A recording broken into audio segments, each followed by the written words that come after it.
Saturday afternoon in Dublin might go down as one of the biggest shocks in Champions Cup history.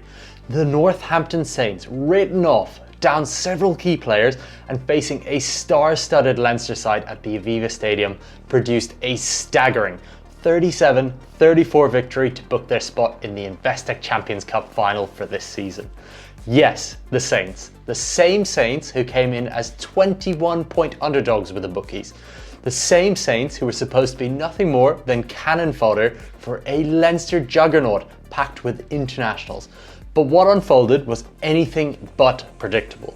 From the first whistle, Northampton set the tone. Winger Tommy Freeman lit up the scoreboard within 7 minutes and didn't stop there, completing a stunning first half hat-trick to leave Saints up 27-15 at the break. Freeman was simply unplayable.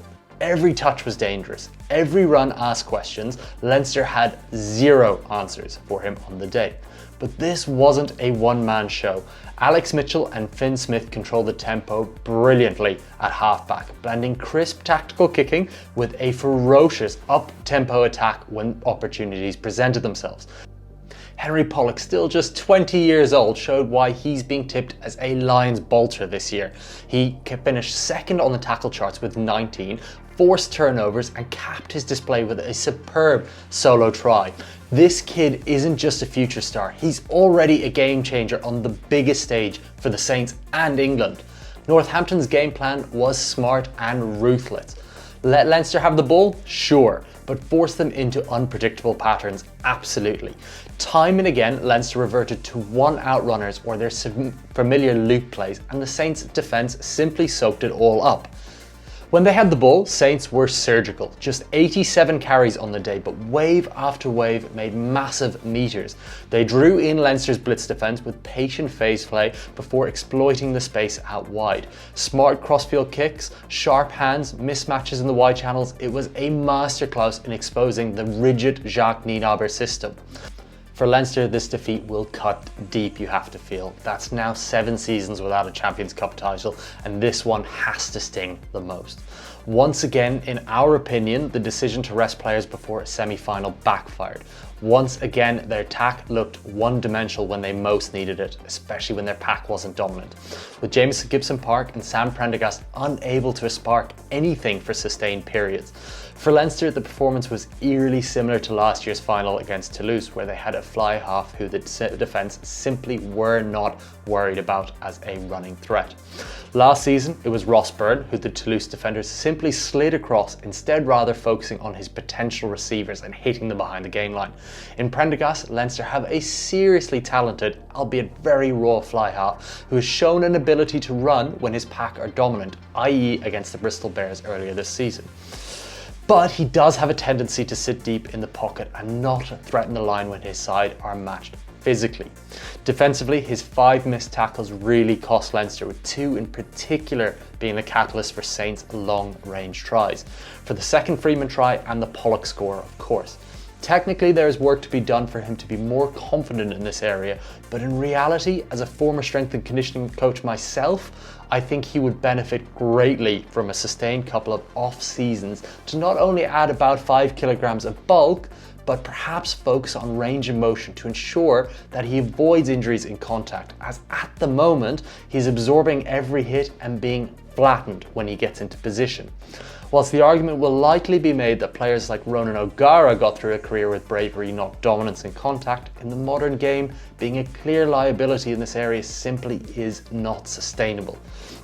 Clearly, genetically, he has the frame to develop into, in particular when one looks at his brother Cian, but the pressure being put on him at this stage feels somewhat unfair to not only him, but Ireland's other top fly half choices, in particular Jack Crowley and Kieran Frawley, both of whom are ready physically and mentally to guide both their provinces and country. This is by no means saying get rid of Prendergast, but take the pressure off the kid.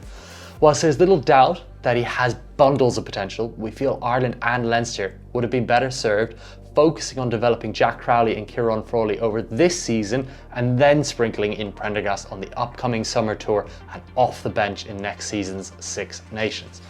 By all accounts, he has the right mentality to succeed, and all Irish fans, irrespective of provincial allegiances, should hope that all three are in a position to play a role in the 2027 Rugby World Cup.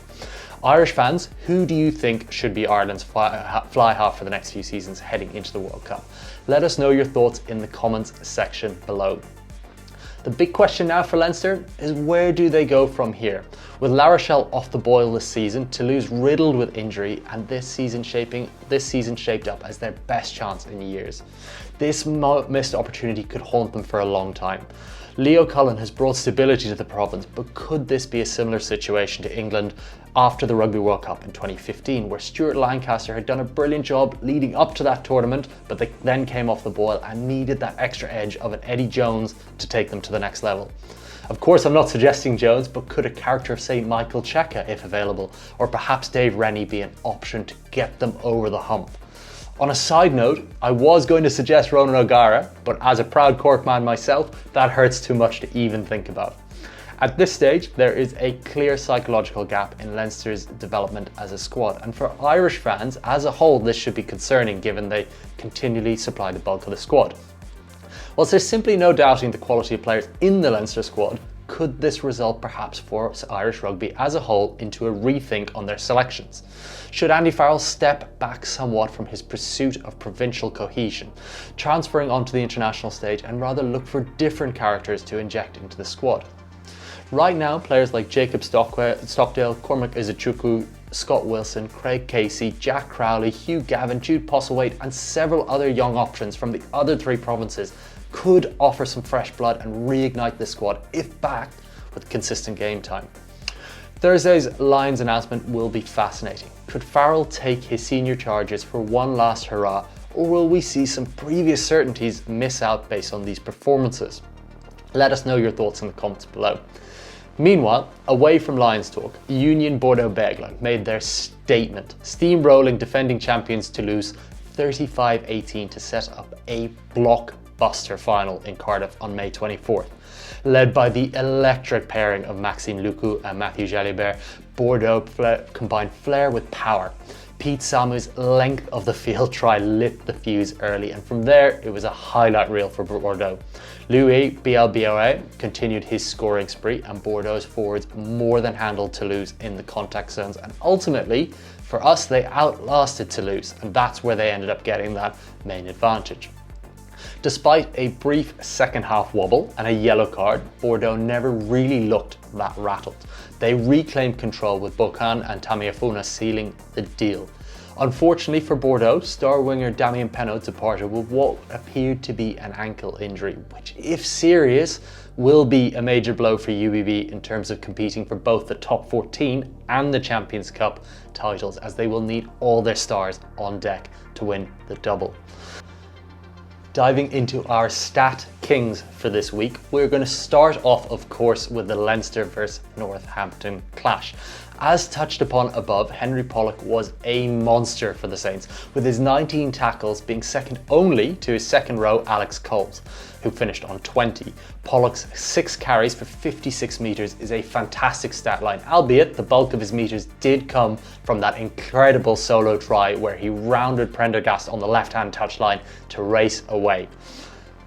The Saints, back three, had huge returns, with James Ram finishing his day with 129 metres, beating 8 defenders, which is highly frustrating as he was on my bench this week for fantasy rugby. On the topic of Ram, for any Wallabies fans who might be listening, should Rugby Australia look at trying to get the 27-year-old back to a Super Rugby franchise? Given the quality of players they do have with Tom Wright, Jock Campbell, Max Jorgensen, and of course Joseph Suaalii, could Ram add a different dynamic to the Wallabies backfield? Let us know your thoughts in the comments. Now, back to the stats. Hat-trick hero Tommy Freeman followed closely with 109 metres, beating 6 defenders in a performance that, for us, all but rubber stamped his spot as a Lions test starter later this year. For Leinster, Gary Ringrose and Joe McCarthy were the joint top carriers for the Irish province with 11 each, whilst Tommy O'Brien, for us, has been Leinster's homegrown player of the year, i.e. he's not Jordie Barrett, ended his day with 3 defenders beaten, 53 metres made, and a brilliant try. In France, Romain Ntamack was Toulouse's top carrier with 14, followed closely by Juan Cruz Malia and Ange Capuozzo, both on 12. Malia topped the meters made with 110, with Ntamack in second position making 75 meters of his own. Francois Croix was Toulouse's top tackler with 15 and combined with Julien Marchand as their top poaching threat, with each forward winning 2 turnovers on the day. Bordeaux had a nice even split of their meter-munching backline carriers, with Bielle-Biarrey in top position making 88 meters and of course scoring that spectacular acrobatic try. He was followed closely by the superb Matthieu Jalibert, who made 85 meters, and Romain Barras, who was UBB's next most effective carrier with 77 meters from the fullback position. Defensively, Bordeaux were spectacular, and no player was better than second row Cyril Cazou, who made 17 tackles, followed closely by Lucu with 16. On Lucu, we would love to hear French fans' thoughts on him. Given a fit, Antoine Dupont will always be first choice. Is Lucu's form so good that he will hold off the next wave of French scrum halves for at least another season, in particular Nolan Le Garac, who is of course off to Stade Rochelet next season. Let us know your thoughts on Lucu and where he fits into France's long-term plans for Rugby World Cup 2027 in the comments below. So now we have it, Northampton Saints versus Union Bordeaux-Bègles. Two sides full of belief, playing exhilarating rugby and defying expectations in the semi-finals. May 24th, Cardiff. 1 game, 1 trophy, and after this weekend's semi-final shocks, who dares predict what happens next in the final? Who are your picks to lift the trophy in Cardiff? Let us know in the comments below, and don't forget, if you are based in North America or a US territory, you can catch the Champions Cup Final live on FloRugby, and of course we will be bringing you a full preview and recap right here on our YouTube channel. So if you enjoyed this video, please feel free to hit that like button, leave us those comments and hit the subscribe. Thanks for checking out the video.